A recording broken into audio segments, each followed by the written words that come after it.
আমাদের খাদিজা এডিটিং এর সকল প্রকার পার্ট গল্প দেখতে আমাদের চ্যানেলটি সাবস্ক্রাইব করে পাশে থাকা বেল আইকনটিতে ক্লিক করে অল নোটিফিকেশন অন করে দিন। ঝুমু, আমি তোমাকে কোনোদিনও কিছু চাপিয়ে দেব না। তোমার যে কোনো ডিসিশনকে আমি সম্মান করি, সাথে তোমাকে হারিয়ে ফেলার ভয়টাও আছে। বিয়েটা যদি হয় হোক, তুমি তোমার মতো করে যখন চাও আমার ঘরে আসবে, তুমি পরিবারকে সময় দিতে চাও দেবে, আমিও সাথে থাকলাম না হয়। কিন্তু আমার একটা পরিবারের খুব লোভ হয় ঝুমু, খুব। তোমার মাকে আমি মা ডেকে নিজের অপূর্ণতা ঘোচাতে চাই। মৃদুলের শেষের কথাটাই যেন ঝুমুকে নাড়িয়ে দিল। রাজি হয়ে গেল বিয়েতে। নতুন জীবন শুরু করার পথে কিছু স্বপ্ন, কিছু আশা আর কিছুটা বুক ধুকপুক অনুভূতি ওকে ঘিরে ধরছে। আশ্চর্য, কিশোরী মেয়ের আবেগ ওর মধ্যে কি করে এলো? দুপুরের দিকে নবনী ওর লাইব্রেরিতে সব বই নামিয়ে নামিয়ে পরিষ্কার করে আবার গুছিয়ে রাখছিল। চন্দ্র সাহায্য করছে ওকে। আজ ওর স্কুল ছুটি, বেশ আগ্রহ নিয়ে কাজ করছে। এরই মধ্যে খাপ খাইয়ে নিয়েছে এই পরিবারের সাথে। প্রথম দিকে রায়ান আর নবনী ওকে তুমি বলেছিল, কিন্তু চন্দ্রর ভালো লাগেনি। বলেছিল, খালামণি, মা আমারে যেমনে তুই কইরা কয়, আপনারাও আমারে তাই কইবেন, নাইলে আপন আপন লাগে না। ওরা এই কথা ফেলতে পারেনি। আফজাল সাহেব খুব ভালোবেসে ফেলেছেন ছোট্ট ফুটফুটে প্রাণোচ্ছল মেয়েটিকে। নানু নানু বলে যখন ডাকে তখন যেন মন ভরে যায়। নবনীর ছেলে মেয়েরা কবে তাকে এভাবে ডাকবে তারই প্রহর গুনে চলছেন তিনি। সন্ধ্যার পরে নবনীর ঘরের দরজায় কড়া নাড়ার শব্দ হয়। দরজা খুলে বিস্ময়ে অভিভূত হয় ও স্বয়ং রায়ান দাঁড়িয়ে আছে।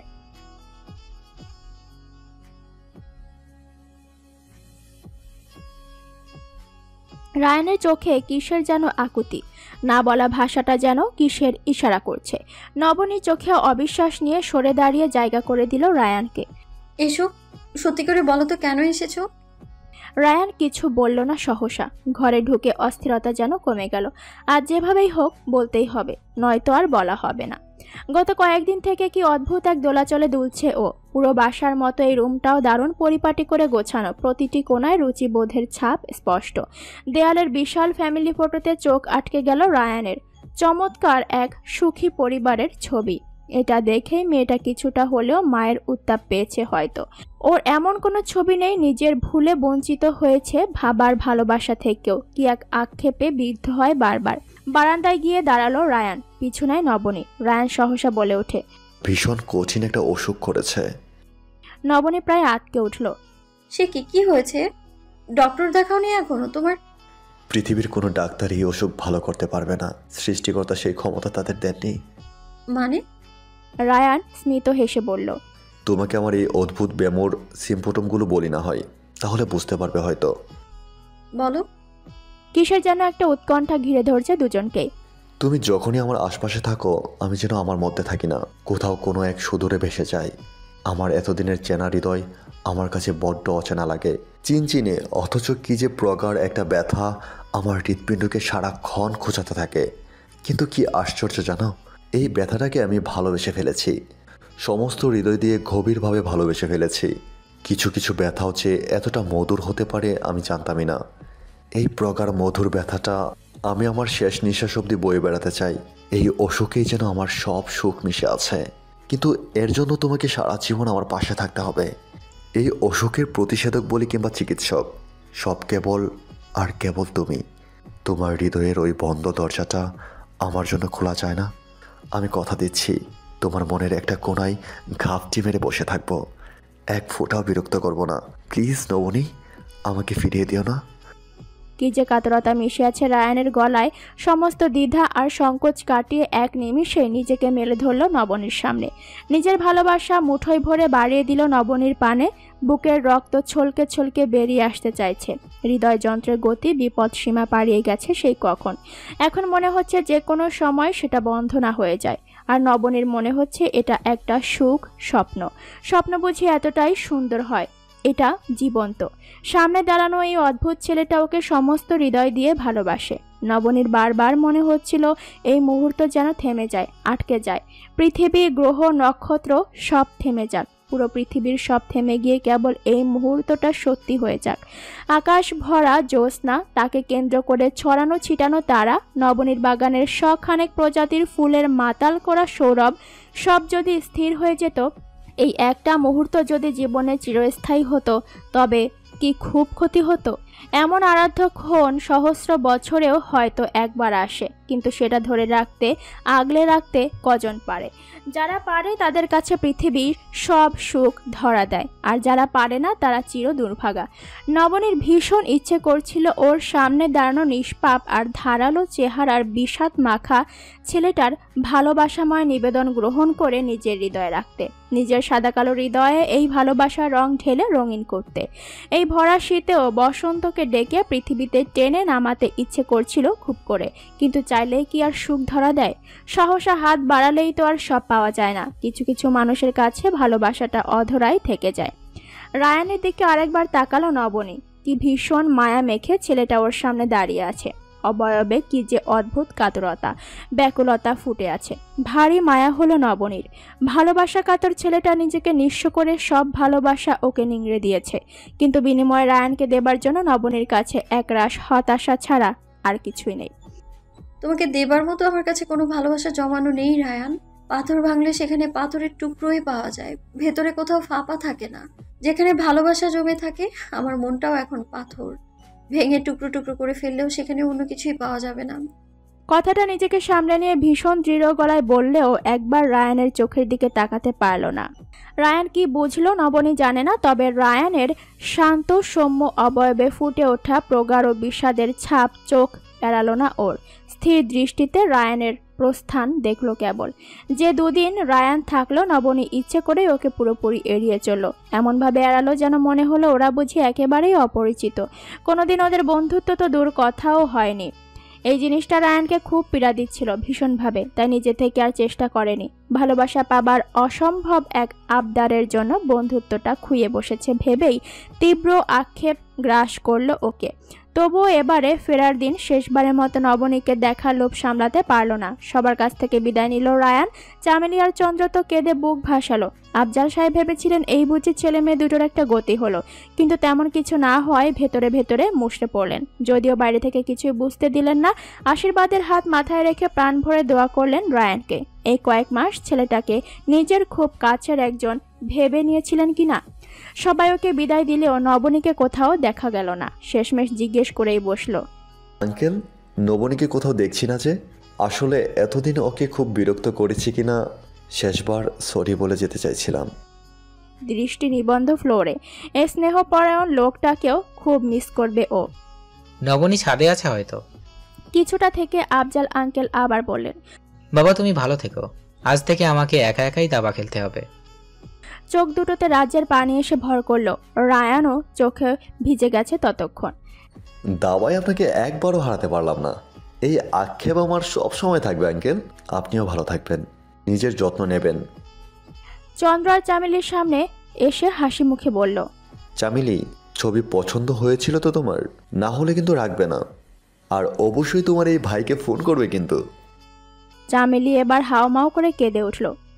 ভাইজান, এত সুন্দর ছবি আমারে কেউ কোনো দিন তুললা দেয় নাই। এই বন্ডারে ভুললা যাইয়েন না গো ভাইজান। চন্দ্রর মাথায় হাত বুলিয়ে বলল, পড়াশোনায় কিন্তু একদম ফাঁকিবাজি করবি না। তোর মায়ের ইচ্ছে কিন্তু পূরণ করতে হবে, নামের মতোই ঝলঝল করতে হবে কিন্তু, যেন অনেকের মধ্যেও তোকে আলাদা করা যায়। চন্দ্র কান্নার দমকে কথাই বলতে পারল না, কেবল মাথাটা নাড়িয়ে প্রবল বেগে গেল। রায়ান আরেকবার মাথায় আর গালে হাত বুলিয়ে বেরিয়ে গেল ছাদের উদ্দেশ্যে, আরাধ্য মানুষটাকে একবার দেখতে। নবনী কার্নিশের কাছটায় দাঁড়িয়ে রায়ানের চলে যাওয়া দেখছে কেবল। ওই তো গাড়িটা ওর দৃষ্টির সীমা ছাড়িয়ে চলে যাচ্ছে। একেবারে আড়াল হতেই ভেঙে পড়ল নবনী। পুরো পৃথিবীটা যেন এক নিমিষে মিথ্যা হয়ে গেল ওর কাছে। ঘুরে দাঁড়িয়ে সেখানেই হেলান দিয়ে বসে কান্নায় ভেঙে পড়ল ও। রায়ানের শেষ কথাগুলো কেবল ওর কানে প্রতিধ্বনিত হতে লাগলো। নবনী, আমি চলে যাচ্ছি একেবারে। যদি কখনো সিদ্ধান্ত নাও কাউকে ভালোবাসবে, তবে সেখানে আমাকেই রেখো। আমি তোমার জন্য আমার শেষ নিঃশ্বাস পড়া অবধি অপেক্ষা করব। একবার শুধু দেখো, আমি ছুটে চলে আসব, কারণ আমি সেই ডাকের জন্য মুখিয়ে থাকব। তবে কথা দিচ্ছি, নিজে থেকে আর কখনো তোমাকে বিরক্ত করব না। তুমি না চাইলে এই আমাদের শেষ দেখা। উত্তর না পেয়ে নতুন উদ্যমে বলল, আমাদের তো খুব ভালো বন্ধুত্ব হয়েছিল, সেই সুবাদে একবার ঘুরে তাকাবে না? আমি না হয় এই শেষ দেখার স্মৃতিটাই বাঁধিয়ে রাখবো। নবনী এর পরেও ঘুরে তাকায়নি, একবারের জন্যও না। কিছুক্ষণ অপেক্ষা করে এক পৃথিবী বিষাদ আর অপূর্ণতা নিয়ে রায়ান পা বাড়াবার আগে কেবল বলেছিল, আসছি আমি, ভালো থেকো, তোমার সব চাওয়া পূর্ণ হোক। ভালোবাসার জন্য এই কাঙালপনা এ জীবনে বুঝি ফুরাবে না রায়ানের। আজ ঝুমুর বিয়ে, একেবারে ঘরোয়া পরিবেশে আড়ম্বরহীন বিয়ে। ঝুমুর চাওয়াতেই এমন আয়োজন করা হয়েছে। কোনো এক সময় যারা নানা রকম কটু কথা শুনিয়েছে তাদেরকে ডেকে নিয়ে এসে ওর সুখের সঙ্গী করার কোনো প্রয়োজনীয়তা ওর কাছে নেই। শুধু মা, নিজের 2 ভাই ভাবি, রুমু আর তাদের সন্তানরা উপস্থিত থাকলো। সবাই ভীষণ খুশি। মৃদুলের পক্ষ থেকে কেবল ওর দুঃসম্পর্কের এক মামা আর চাচার 3 বন্ধু সস্ত্রীক এসেছে। এই অল্প কয়েকজন শুভাকাঙ্ক্ষী কেবল সাক্ষী হলো এই আনন্দক্ষণের। অথচ বহু আগে ওর ভেতরে বিয়ে নিয়ে হরেক রকম ফ্যান্টাসির বুনন এঁকেছিল। সানাইয়ের সুর, ঝলমলে আলোকসজ্জা আর সহস্র মানুষের কোলাহলে গোটা দুনিয়াকে জানান দিয়ে ভালোবাসার মানুষের সাথে নিজেকে বাঁধার স্বাদ ছিল। সেই স্বাদ কালের গহ্বরে হারিয়েছে সেই কবে। ওর জীবনে আবার কখনো ভালোবাসা আসবে এটাই কোনোদিন ভাবেনিও, এমনকি স্বপ্নেও বাবার দুঃসাহস করেনি।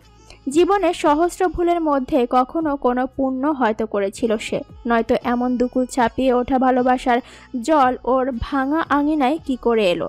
মৃদুলের দৃষ্টি লোকলজ্জা উপেক্ষা করে ঝুমুতেই নিবন্ধ। হাজার চেয়েও চোখ সরাতে পারছে না। লাল টুকটুকে শাড়িতে রূপ নিয়েছে, ঠিক বেরোচ্ছে।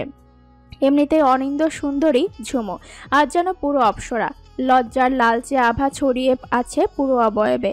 এটাই যেন পূর্ণতা এনে দিয়েছে ওর সৌন্দর্যে। বিয়ের আনুষ্ঠানিকতা মাত্রই শেষ হয়েছে, কিন্তু এই ছেলের ঘড়ি কাটছে না। যতবার তাকাচ্ছে ততবার অপ্রাপ্তদের মতো রবি ঠাকুরের হৈমন্তী গল্পে অপুর বলা সে আমার সম্পত্তি নয় সম্পদ লাইনটা মনে মনে আউড়ে গেল। যখন সাফিয়া বেগম ওদের দুজনের হাত এক করে দিলেন তখনও বেচারা মৃদুল অপুর শরণাপন্ন হলো। এবার ওর মননে মস্তিষ্কে কেবল বেজে চলল, আমি পাইলাম, আমি ইহাকে পাইলাম। ঝুমুর রুমটা প্রায় ছেয়ে ফেলা হয়েছে ফুল দিয়ে। কোনো আয়োজন না হলেও এটুকু রুমও করেছে। ঝুমুর কোনো কথাই পাত্তা দেয়নি। হাজার হলেও স্মরণীয় কাঙ্ক্ষিত একটা রাত, বিশেষ কিছু তো করতেই হয়, নইলে যে বড্ড মেরমেরে হয়ে যাবে রাতটা। অবশ্য ভালোবাসা সেখানে থাকে যেখানে এসব না হলেও ঠিকই সব মুহূর্ত ভালোবাসার মুহূর্ত হয়ে ওঠে। আর ভালোবাসা না থাকলে দুনিয়ার সুন্দরতম জায়গাও ভালো লাগে না। রুমুর বিয়ের দিন সাফায়েতের পরিবার ঝুমুকে নিয়ে কথা শুনিয়ে বিয়ে ভেঙে দিতে চেয়েছিল। তখন কেন দৃঢ়তা দেখিয়ে রুমুই তা ভাঙতে পারেনি। সাফায়েতের সেদিনের ভালো মানুষই এখন বুঝতে পারে। সেদিনই আসলে রুমুর মেরুদণ্ড ভেঙে গিয়েছিল। এই কয়েক বছরে আর সোজা হয়ে দাঁড়াতে পারেনি। সাফায়েতের উদ্দেশ্য সফল হয়েছিল।